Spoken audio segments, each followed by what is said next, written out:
That's where I was. I walked up along that cartway that way, and if you were driving, you could go around, and it's actually possible to drive out through there and on down. But I paused here because this is a foundation for the most remote of my folk huts. And actually, the walls are there, the windows are there, the door's over there. I think I'll probably change it now, but really 2 guys could have this habitable within a day or maybe 2 days. But I've done nothing to it for about a year. Anyway, if you look far enough down there, I don't think you can see it now from here, but you would see that white outhouse there, maybe through the trees. I'll try zooming. Maybe you can see it. Probably not.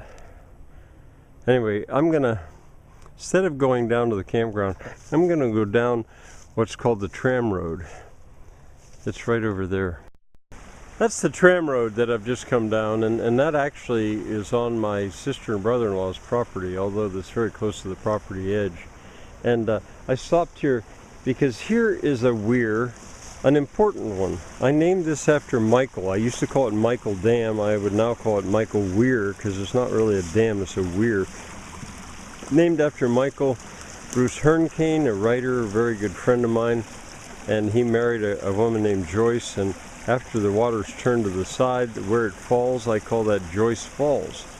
And it falls for a while, but then it settles into that abyss that eventually supplies the water at the gazebo that I was just talking about not long before.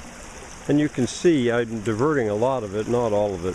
But this is so low maintenance. You know, with very little work at all, I could finish that out. I'm going to head on down there, which I haven't actually done in the past. That's where I just was.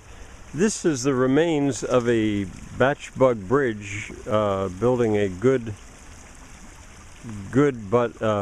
cheap but good bridge. Yeah,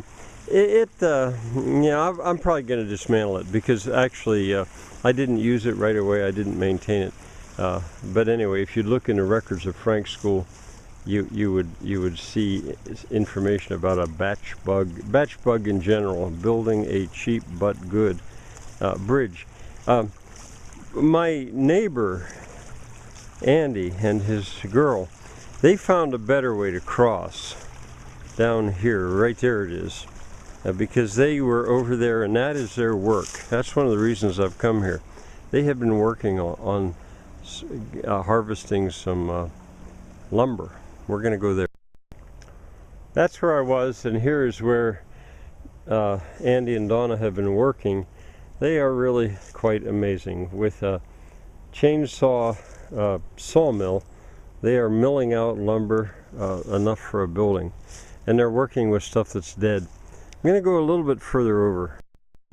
That's where I was, and I'm standing basically at the edge. It's somewhere near here of the property line between my sister and brother-in-law and myself, and that water that's not running strong there, but nonetheless it runs. It was diverted by me, but I don't think originally by me. That was diverted, I think, all the way back 100 years ago or so, at the time of the iron mining. My grandfather laid a black plastic pipe in there to get a water supply to the barn. But I think before that, the water was diverted. And now, and I'm moving a little bit so that you can see where this excavation, I did not do this. And I don't think my grandfather did it with a backhoe either. I think he was using something that was already there, that had been done by the miners. But I am now approaching the realm of archaeology to the extent that I imagine there's enough right around me here and below, things I've already shown you, to warrant at the very least a field camp for an archaeological school. I think those rocks were moved by hand, and I think by the miners. And I had probably not even better get into the story, but maybe.